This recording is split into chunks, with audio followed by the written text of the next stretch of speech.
Pokemon is one of my all-time favorite franchises. I fell in love with it in the beginning. It's the reason I bought my first Game Boy Color, and it's the reason I bought my 3DS. A 3DS that I've since poured hundreds of hours into, a 3DS that reignited a love not only for Pokemon, but for gaming as well. And even as is, this is one of the best devices for playing your old Pokemon games. But there is one thing holding it back from being the ultimate Pokemon machine. And unfortunately, that's Nintendo itself.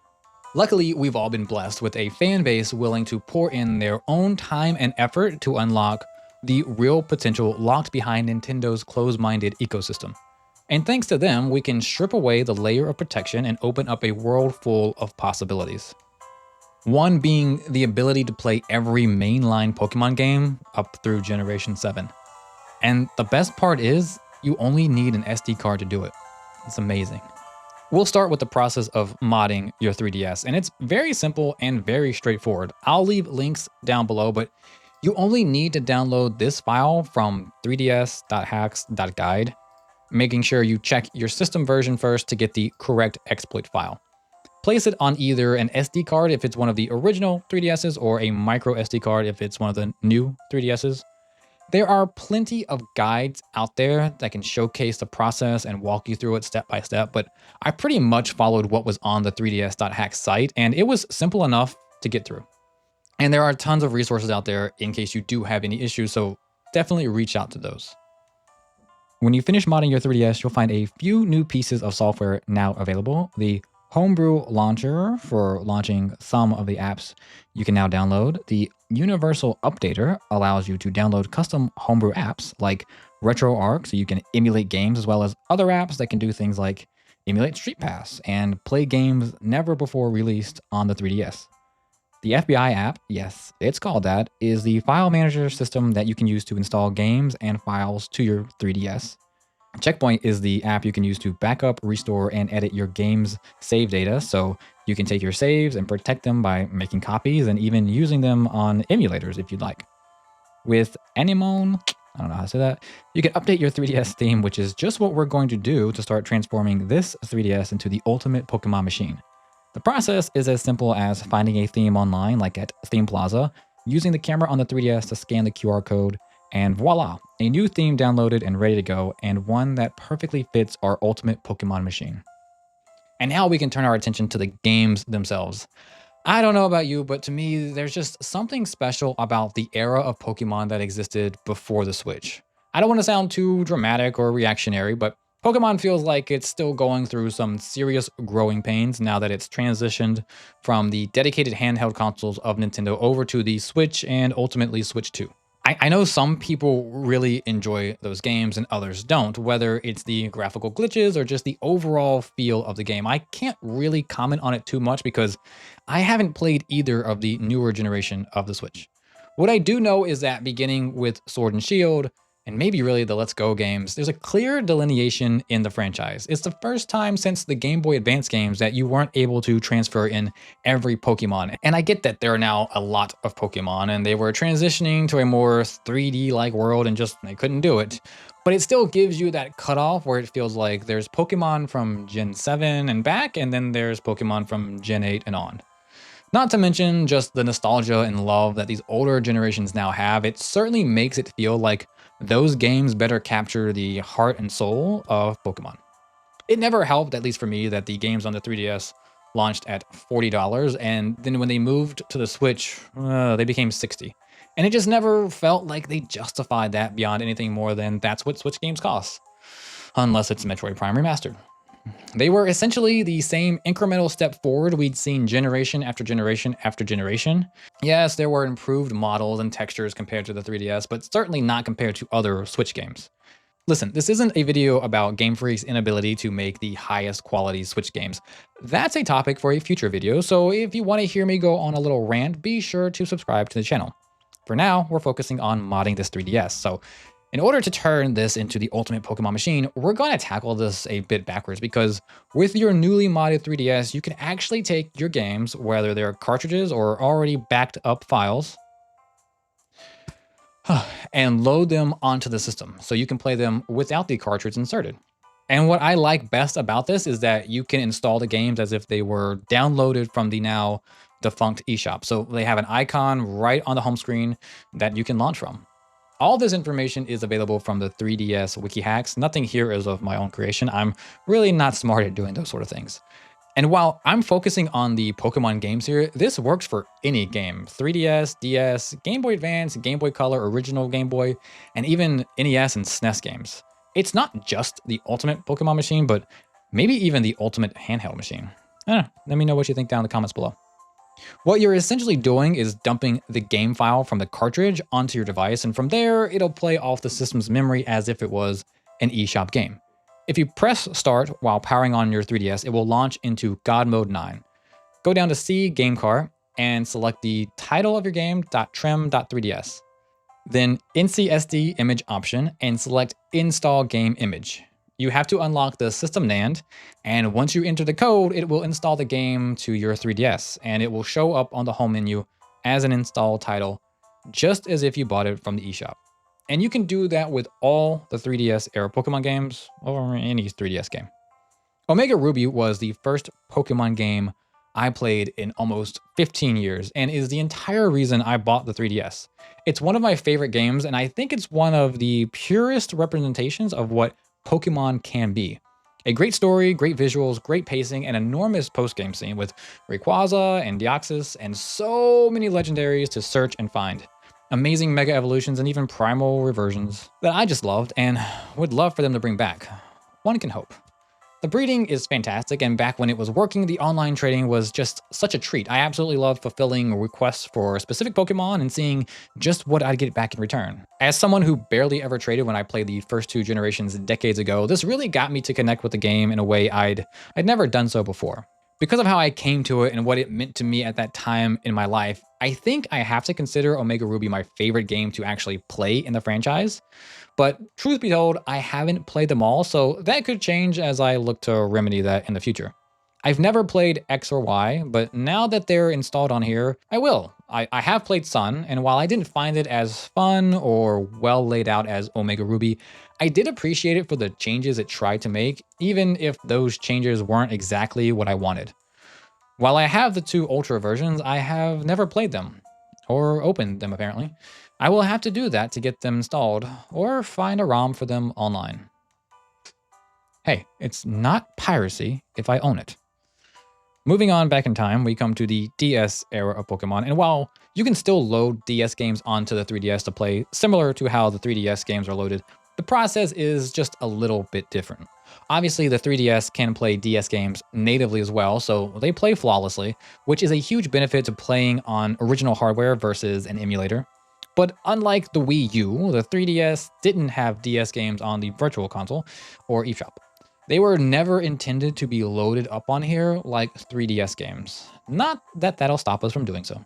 You just insert the DS cartridge, restart the system while holding down start to launch God Mode 9 again, click Game Cart, go down to the title.nds and select it, then select copy to the gm9/out, where the file will be placed in the gm9/out folder on the SD card. From there, you can still add it to the home screen. Navigate to the Universal Updater and search for the NDS forwarder and download it. Open Homebrew Launcher and open the NDS forwarder generator. Navigate to the DS game on your SD card and press A. Then confirm you want to install it by hitting A again. Now the game will have a launch icon on the home screen. Sure, it's not as pretty as the 3DS icons, but it's a whole lot better than just having a list of DS games to pick from. The DS era of Pokemon are the games I've played the least. The only game from this collection I've actually played is Platinum, and I've only played through it one time. I did enjoy my time with it and definitely want to revisit it someday.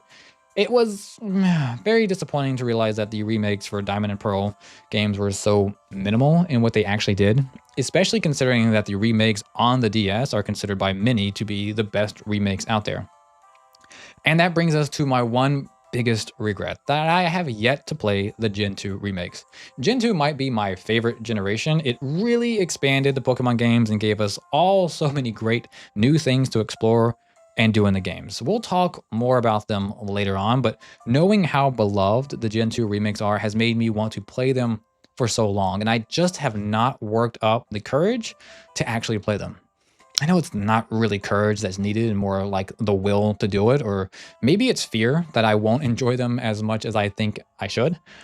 Who knows? But these games are expensive to buy now, and I remember when I bought Heart Gold from GameStop, it was actually a fake copy. I bought it online and had to return it to the store. Luckily, these are easy to spot as fakes because the real cases for the Gen 2 remakes are black and slightly see-through, and the one I got was in a normal gray cartridge, so clearly fake. I think it's the same for the cases in the next generation black and white, which I too haven't played. The DS just came out at a time I'd moved away from Nintendo games and away from Pokemon as a whole. But like any good franchise, the games are timeless in that you can play and enjoy them whenever you discover them. So that takes care of Gen 4 and 5, bringing us to Gen 3, the only generation on the Game Boy Advance, and the only generation not officially supported by the 3DS. Now you might be wondering, well, since the 3DS could play Game Boy Advance games, or at least the Ambassador Program 3DSs could, can every 3DS play Game Boy Advance games? And the answer is yes, they can. And they can actually play them natively as well. No emulation required. For some reason, Nintendo just never unlocked the ability for every 3DS to play Game Boy Advance games. But that didn't stop our good friends from snapping their fingers and doing it themselves. Now, the 3DS can emulate Game Boy Advance games as well, and there are some trade-offs to be aware of for each approach. By running the games natively, you're going to get much better results in terms of compatibility and stability, but you do lose the emulator functionality of having things like save states and being able to speed up the game, which might be something you want to consider for games like Pokemon. But for now, we're going to load our Game Boy Advance games onto the 3DS to play natively, and to do that, we're going to use this, the GBX card. With this, we can actually download the game file from our cartridges as well as the save data, which we'll talk about in a little bit. For now, let's plug this in and rip that game file off. I think this costs about $25. It's not too bad of an investment if you have a lot of Game Boy Color, or Game Boy Advance games that you want to, either save the files or save your save states. So you might want to consider that versus having to scour the internet to find your games. There are two options for running games natively. One does load the game as if it were a virtual console game, giving you that same icon aesthetic as the other games, while the other is a far more bare bones effort, but is more straightforward to complete. In order to keep everything looking and feeling the same, I decided to go with the more cumbersome method of injecting the ROMs as virtual console games. But that meant I needed to break out my old Windows tablet because the program you have to use isn't available on Mac. Nothing ever good is, right? All you have to do is download this program here and extract the file. Open New Super Ultimate Injector for 3DS. Select File, New, and the system you want to inject, in our case, Game Boy Advance. Select Project, Load ROM, and select the ROM you want to inject. Once your ROM populates, you can adjust a few settings like adding box art to make it look a little better and authentic. All of this is optional, so we're just going to go ahead and move ahead and select Project, Export CIA, decide where you want to put the ROM, click Save, and you should see a pop-up that says CIA exported. You should see your injection on your SD card. Take your SD card and reinsert it into your 3DS. Then navigate to FBI and then to SD and find your injection. Select Install and Delete CIA, and after a moment, you'll see your newly injected Game Boy Advance game right on the home screen as if you'd downloaded it from the eShop. It's a wonder. The third generation of Pokemon is sadly another lost generation to me. Pokemon Ruby was the last Pokemon game I bought until I bought Omega Ruby. I was initially excited for Ruby with its improved visuals and added depth, weather effects, but something about it just didn't feel right. I was starting to get a little older. I was 16 in 2002 and more interested in other games by then. I also really didn't like the way they handled the Pokédex in the game. I understand it better now, but back then I didn't like that the Pokédex was completely different from what I was used to. For Gen 2, they just expanded the dex, adding another 100 Pokemon, but Pokemon 1 through 151 were still the same. Bulbasaur was still number 1. When firing up Ruby, Pokemon number 1 was now Trico. And a lot of the Pokemon I remembered and had spent hours playing with were nowhere to be found. Like I said, I understand Pokemon has to evolve little by little every generation, and they want you to explore and discover the new species they've created, but for someone just looking for a new game to play, I really wanted something more familiar to what I knew. On top of that, I didn't have the game guide like I had for the previous generations, and I just didn't have it in me to spend the time exploring like it deserved. I think I only put in about 7 or 8 hours in Ruby before putting it away and not touching another Pokemon game for 14 years. The Gen 1 remakes almost got me to buy back in, but by the time they came out, I was in college and just didn't have it in me to buy them as well. The DS was already out and the PSP was just right around the corner, which is where I eventually gravitated to. But now that I have them all on this device, and now that I know Gen 3 is pretty awesome, it's going to be real easy to go back and explore it through the lens of Emerald, a game it seems many consider to be one of the best out there. I also have a lot of interest in playing through the Gen 1 remakes because those are the games I grew up with. Right now I'm playing through Yellow again, and while it is one of my favorite games, it does leave a lot to be desired from a technical standpoint. There's nothing more annoying than coming across a great item only to find out without warning that you've already hit your very small limit of 20 items. What do? Discard something valuable, leave it, and make the trek all the way back through the cave just to pick it up? Neither are great choices, really. Luckily, if you've managed to perfect the injection of your Game Boy Advance games onto your 3DS, it's the same process for Game Boy and Game Boy Color games, meaning you can now inject your Gen 1 and Gen 2 games as well. For me, Gen 2 was the peak of my playing time. It took the games I loved, Red and Yellow, and improved upon everything: better graphics with actual colors and not just color palettes, an additional 100 Pokemon with new evolutions and some pre-evolutions, breeding, the ability to repeat battles, a radio for staying connected with the world around you that made it feel more real and more lived in, as did the day and night cycle and weekday tracker. I remember waking up early to play before school so I could catch Pokemon that were only out in the morning, or playing late at night to do the same. It gave me a reason to play at different times of the day, and a reason to go back and play every day so I could see just what new thing you could do or who you could meet. Some places were only open certain days of the week, or you could only find specific people on certain days. That variability added something you didn't even realize was missing from Gen 1. Gen 2 was the game that introduced shiny Pokemon, something I didn't even know existed until I bought Omega Ruby, because the only shiny I ever remember seeing was the red Gyarados, and I just thought that was a unique in-game storyline, not an entire game mechanic that would encourage millions of people to go out there resetting their consoles over 8,000 times trying to get a shiny encounter. What an amazing little mechanism that's sadly, I think, been diminished with Pokemon Go and all these new ways of bringing down the shiny odds, but I'm not a shiny hunter, so it doesn't really bother me that much. But with shiny hunting and breeding introduced in Gen 2, you now had two completely new and different ways to spend your time in the game. It wasn't just about battling and catching them all, and that influence has remained part of the core component of Pokemon ever since. And then you add in the fact that after beating the Elite Four, you could go all the way back to Kanto and play through the entire map. Now that's an in-game to be envious of. Imagine if they remake Kanto again as an in-game for one of the next generations, and but this time they actually build it up a little bit more, put more effort into it. I mean, it was great and all to explore the area, but it was a bit of a letdown when you realize the only thing to really do is challenge the gym leaders. Most of the caves are either blocked off or severely shortened, and there's no Team Rocket storyline here and nothing really of substance. One aspect I forgot about is how so many of the newly introduced Pokemon are actually relegated to the Kanto in-game, which just seems odd. I mean, they weren't in Kanto a few years back, but now they are, and they're not in Johto. But I don't quite understand that design choice. Houndour is kind of a cool Pokemon, but I've barely ever used it because it's not available until after I've done practically everything else there is to do. The only thing to do is to trade for one when you're first starting out, but I never really had the opportunity to do that. As for Gen 1, well, what is there to say? Gen 1 is perfect for what it is, the beginning of a phenomenon. Sure, it's got its glitches and its bugs, plenty of those, but it's still got the charm it always had. Pokemon Yellow is my favorite Gen 1 game, and it's the Pokemon game I'm currently playing through. I'm about to whoop Blaine's ass. It's the only generation I've ever come close to completing the dex, and I was still 3 shy before my friend saved over it. It's a simple game with an alright story, but it's the full-blown RPG mechanics that really make it shine. It's truly impressive what they managed to squeeze onto a Game Boy cartridge, only made that much more so by what they managed to do with Gen 2.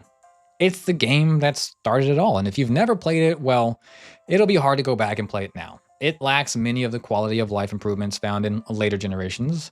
Sorted bags, assigning items to a specific button, the ability to run, but in some ways, it's those shortcomings that add to the experience. It's frustrating, and at times its difficulty is uneven, especially in the yellow version where the gym leaders have different and sometimes much stronger Pokemon.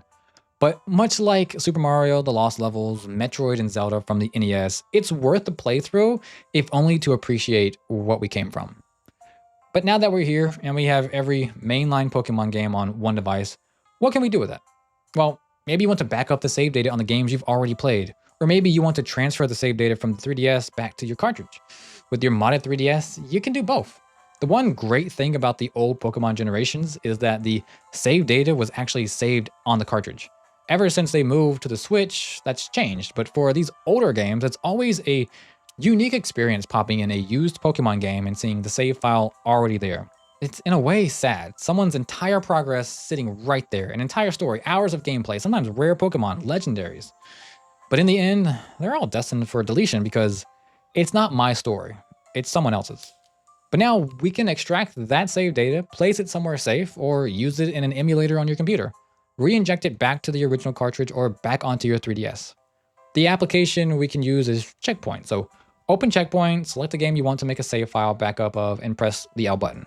That's it. It's also possible to extract save data from Game Boy, Game Boy Color, and Game Boy Advance games using the same tool we use to extract the games. With this, you can back up your save data for use in an emulator or on your 3DS, and then reverse the process if you ever want that save data on the actual cartridge. With a little bit of work and effort, you can play through your Pokemon games, or really any game, switching back and forth between original hardware, an emulator, or your 3DS. Not quite as convenient as cloud saves, but not bad for something the games were never intended for. Each generation and each system has a different method of going about it, and nothing's perfect when it comes to off-script playing, but with some research and tinkering, you can get it working well enough. Romhacks are another feature I haven't really delved into yet. There are a ton of them out there though, and that provide user-generated content and improve on things in the original games. Pokemon Unbound is one I saw recommended a lot, and it looks like a nice mixture of Gen 3, 4, and 5 with a whole new world to explore in the Pokemon universe. Complete with a new and unique story. It's something I want to check out once I actually play all of the official games. There are many others out there as well, so if you've never played a ROM hack, you won't be hurting for new content to explore. And then we get to the real point of it all, the beauty of transferring your Pokemon from one generation to the next. It's always been a part of Pokemon ever since the second generation arrived. Sure, the third generation sort of had a pause in there, but since then, every generation's had the ability, one way or another, to transfer your Pokemon from the previous generation to the next. To transfer from Gen 3 to 4, you needed a DS with the Game Boy Advance slot. For Gen 4 to 5, you needed 2 DSs or 3DS consoles. For Gen 5 to 6, you needed to use a special tool called PokeTransporter and Pokemon Bank, and it's Pokemon Bank that you use to transfer from 6 to 7 and even beyond. Thankfully, these two applications are still working, but at least for Pokemon Bank, it's hard to know just how long. Though maybe someone one day will find a workaround for it if it ever does get shut down for good. Pokemon Home has since taken Pokemon Bank's place in terms of being the best place to store your Pokemon, but its functionality is more geared toward Pokemon Go and the Switch games. One issue with these types of programs is that you have to have them already downloaded in order to use them. Thanks to the eShop's closing, you could only re-download software you previously downloaded, even if it was free before the eShop closed. Which does present a problem if you're just starting out on this modded 3DS journey. Luckily, it's actually very easy to download this sort of software thanks to a little program called hShop, which does an amazing job of replacing the closed down eShop. You can download practically anything that was on the eShop, including a lot of these Pokemon games, so I guess those sealed copies can stay sealed just a little bit longer. In fact, the hShop really opens up even more possibilities for a fantastic system that's no longer supported. No need to pay a reseller an arm and a leg to play a game that's not been sold for years. Collecting will always have its merits and have value to some people, but sometimes you just want to play a great game without having to break the bank. Of course, you could buy it off eBay and then resell it yourself when you're done, but all that's doing is giving eBay a lot of money for reseller fees. None of which goes to Nintendo, Game Freak, or any other company whose games are stuck on the 3DS and available nowhere else. Even with all of this to undertake, you're still just scratching the surface of what a modded 3DS can do. You can wirelessly stream your 3DS games without needing to install a pricey capture card. Of course, that's only available on the new 3DS and only works with 3DS games. The 3DS can also emulate other consoles like the original Nintendo, SNES, PS1 if you have a new 3DS, Genesis, as well as others, making it really one of the best handhelds that can play so many games and so many games so well. There's also an amazing effort to bring back some of the online functionality of the 3DS, including game servers for online play, Miiverse, Street Pass, and more. It's still a work in progress on most games, but some are up and operational. And it would be amazing if they can get the GTS trading going again on the old 3DS games. I don't know how many people would still be on there trading, but boy, I'd still be on there trying to deal out perfect IV starters left and right. Anyway, that'll do it for this video. I know it went very long, and if you're still here, I super appreciate you listening to me talk about Pokemon and modding 3DSs for this long. There's just so much potential in this little device, and it's amazing that the community has been able to unlock so much of it. I really enjoy playing games on the original hardware, or at least in a way intended. And really, you can make a case that Nintendo intended for every Gen 1 through 7 game to be played on a 3DS. My childhood self would have been over the moon to have this many Pokemon games to choose from on one system. Now I just had to decide what to play after finishing Pokemon Yellow. It's Crystal. Duh, it was always going to be Crystal. Now I just have to figure out the best way to play it.